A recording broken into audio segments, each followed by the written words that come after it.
నమస్కారం. నా పేరు డాక్టర్ పురురవన్. ఈరోజు ఈ వీడియోలో మనం ఏవి ఫిస్టులా గురించి మాట్లాడబోతున్నాం. ఎందుకు కిడ్నీ రోగులు వస్తారు? వారు అడుగుతారు, డాక్టర్ గారు మాకు ఫిస్టులా చేయించుకోవాలని చెప్పారు. చేయించుకోవాలా? చేయించుకోవడం అంటే శస్త్రచికిత్సే కదా! అది పెద్ద శస్త్రచికిత్స అనిపిస్తుంది. దాని లాభాలు, దాని నష్టాలు ఏమిటి అన్న దానిపై మాట్లాడతాం. పైప్ పెడతారంటారు కాబట్టి ఇలాంటి చాలా ప్రశ్నలు కిడ్నీ రోగుల మనసులో తలెత్తుతుంటాయి.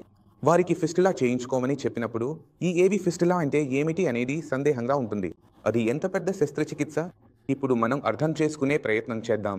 అంటే కిడ్నీ పూర్తిగా పనిచేయకుండా పోయినప్పుడు, డయాలిసిస్ చేయించుకోవడం తప్ప ఇంకే మార్గం లేకపోయినప్పుడు డయాలిసిస్ సులభంగా చేయడానికి ఫిస్టులాను తయారు చేస్తారు. ఇప్పుడు ఈ ఫిస్టులా అంటే ఏమిటి? దీనిని మనం ఏవి ఫిస్టులా అని ఎందుకు పిలుస్తామో కూడా మనం అర్థం చేసుకునే ప్రయత్నం చేద్దాం. ఏవి సెంటు వెనస్ ఫిస్టులా అంటే మీ ఆర్టరీ మరియు వెన్ మధ్య ఉన్న కనెక్షన్ను మనం ఫిస్టులా అని చెప్పొచ్చు. మీరు మీ చేతిని చూస్తే ఇక్కడ నీలం రంగు గీతలు కనిపిస్తాయి. ఈ నీలం లేదా ఆకుపచ్చగా కనిపించే గీతలు మన వెన్స్. ఇవే మన మురికి రక్తాన్ని తిరిగి గుండె వైపు తీసుకెళ్తుంటాయి. అలాగే ఒకటి ఎరుపు రంగులో ఉంటుంది, కానీ అది లోపల వైపు ఉంటుంది. సాధారణంగా మనకు కనిపించదు.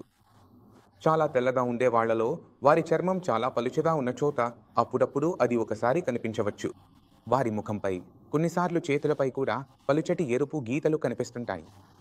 ఈ పలుచటి గీతలు కాపిల్లరీలు అవుతాయి, కానీ వీటి పెద్ద రూపాన్ని మనం ఆర్టరీలు అంటాం. అవి లోతుగా ఉంటాయి. ఇప్పుడు ఈ లోతుగా ఉండే మన ఆర్టరీ మరియు మన వీన్ను మనం చిన్న మైనర్ సర్జరీ సహాయంతో కలిపితే దాన్ని మనం ఏవి ఫిస్టులా అంటాం. దీనివల్ల లాభం ఏమిటంటే మళ్ళీ డయాలిసిస్ చేయడానికి పర్మనెంట్ క్యాథెటర్ను వాడాల్సిన అవసరం ఉండదు. మనం 2 సిరింజ్లను వేసి పని పూర్తి చేసుకోవచ్చు. రక్తాన్ని తీసుకోవడం, ఇవ్వడం చాలా సులభంగా అక్కడి నుంచే జరుగుతుంది కాబట్టి డయాలిసిస్ను సులభంగా చేయడానికి, ఈజీగా చేయడానికి ఏవి ఫిస్టులాను సలహా ఇస్తారు. ఇప్పుడు పేషెంట్ అంటాడు, నాకు ఫిస్టులా చేయించుకోవాలి. నాకు పర్మా క్యాత్తోనే చేయండి. డయాలిసిస్లో పర్మా క్యాత్తో వచ్చే పెద్ద సమస్య ఏమిటంటే వాతావరణం కొంచెం ఉక్కపోతగా ఉంటే లేదా కొంచెం మురికి ఉంటే, గాలి తక్కువగా ఉంటే మీ పర్మా క్యాత్లో ఇన్ఫెక్షన్ వచ్చే అవకాశాలు ఎక్కువగా ఉంటాయి. ఇన్ఫెక్షన్ అయితే సెప్టిసీమియా వచ్చే అవకాశాలు ఉంటాయి. తరచూ జ్వరం రావడం వంటి సమస్యలు కనిపించవచ్చు. కొన్నిసార్లు 99 డిగ్రీల జ్వరం ఎప్పుడూ ఉండొచ్చు. ఎందుకంటే అది ఒక విదేశీ పదార్థంలా శరీరంలో పనిచేస్తుంది. దాంతో రికవరీలో ఇబ్బంది వస్తుంది. ఇది అందరికీ కాదు, కొన్ని కేసుల్లో మాత్రమే జరుగుతుంది. అందుకే డయాలిసిస్ను సులభంగా చేయడానికి వి ఫిస్టులా క్రియేట్ చేస్తారు. ఉదాహరణకి ఈరోజు ఫిస్టులా క్రియేట్ చేస్తే అది మెచ్యూర్ అవ్వడానికి 45 రోజులు పడతాయి. మనం వేసిన ముడులు, టాకేలు తీసేంత వరకు టైం ఉంటుంది. అప్పటికి అవసరమైన సహాయం పూర్తవుతుంది. అంటే 45 రోజుల వెయిటింగ్ పీరియడ్ ఉంటుంది. అయితే దీనితో పాటు కొన్ని కాంప్లికేషన్లు కూడా అప్పుడప్పుడు కనిపించవచ్చు. ఉదాహరణకి ఫిస్టులా తయారు చేశాం కానీ అది పనిచేయలేదు. శరీరం సహాయం చేసినప్పుడు ఆ ఫిస్టులాను తానే మూసేసింది. ఇవి చిన్న కాంప్లికేషన్లు. ఇప్పుడు మహిళల్లో ఏమవుతుంది అంటే, ఎందుకంటే వారి శరీరం చాలా సన్నగా ఉంటుంది, అందువల్ల ఆర్టరీ, వెయిన్ను కనుగొనడంలో ఇబ్బంది మొదలవుతుంది. ఆర్టరీ, వెయిన్ కనిపించకపోవచ్చు లేదా అవి చాలా సన్నగా ఉండి వాటిని స్టిక్ చేయడం సాధ్యపడదు, కలిపే అవకాశం ఉండదు. కొంతమందిలో ఏమవుతుంది అంటే మీరు స్టిక్ చేయడానికి ప్రయత్నిస్తే అవి చీలిపోతూ ఉంటాయి, పగిలిపోతూ ఉంటాయి. అప్పుడు కూడా ఏవి ఫిస్టులా సరిగ్గా తయారవదు. ఇవి చిన్న కాంప్లికేషన్లు కనిపించవచ్చు, కానీ వీటికి భయపడాల్సిన అవసరం లేదు. మీరు ఎప్పుడూ మీ కిడ్నీ మీద పనిచేస్తూనే ఉండాలి. మీ కిడ్నీ డ్యామేజ్ అవ్వడం మొదలైందంటే డాక్టర్ మీకు ఏవి ఫిస్టులా చేయమని చెప్పి ఉంటారు. మీ కిడ్నీ లెవెల్ 10కి పైగా ఉంటే మీరు ఫిస్టులా చేయించుకోవచ్చు.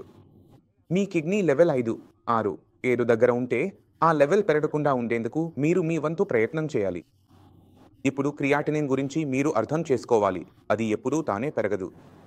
ఎప్పుడైనా ఇంకో వ్యాధి ఉండి ఉంటుంది. అది మన కిడ్నీకి నష్టం కలిగించింది. దానివల్లే కిడ్నీ పని చేయడం ఆపేసి క్రియాటినిన్, యూరియా పెరగడం మొదలైంది.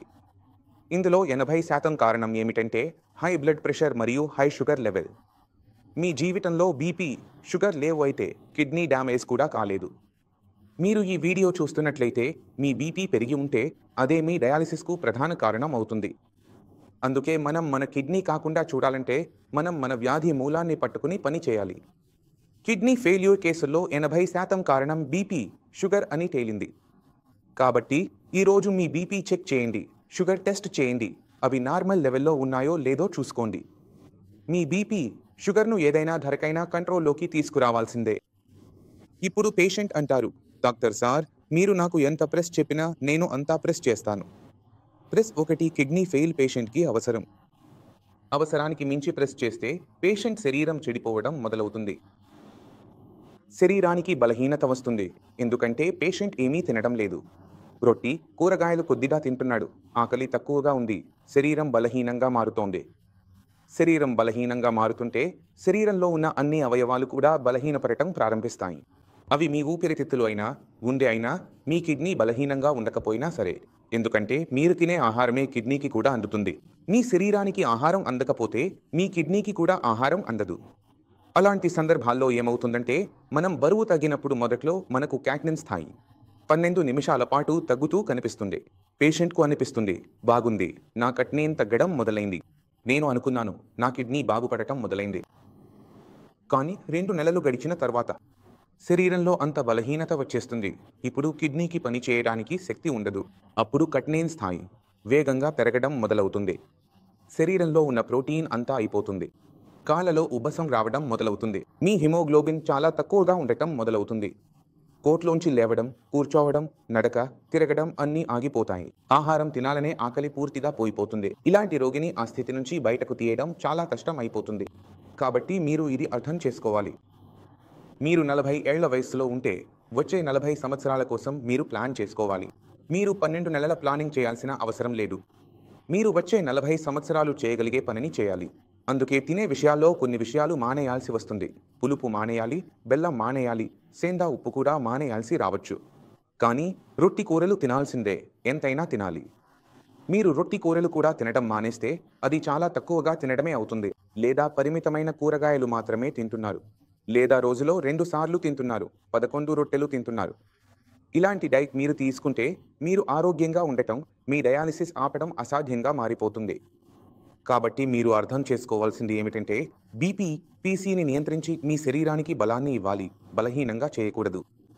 బరువు కరగకండి, బరువు తగ్గకూడదు కూడా. ఎందుకంటే బరువు తగ్గితే అప్పుడు మీ పరిస్థితి రోజు రోజుకి మరింతగా క్షీణిస్తుంది. సంక్లిష్టతలు పెరుగుతాయి. హాస్పిటల్ చుట్టూ తిరిగే సందర్భాలు ఎక్కువవుతాయి. కాబట్టి మీరు మీ శరీరానికి బలం ఇవ్వాలి, మీ అవయవాలకు బలం ఇవ్వాలి.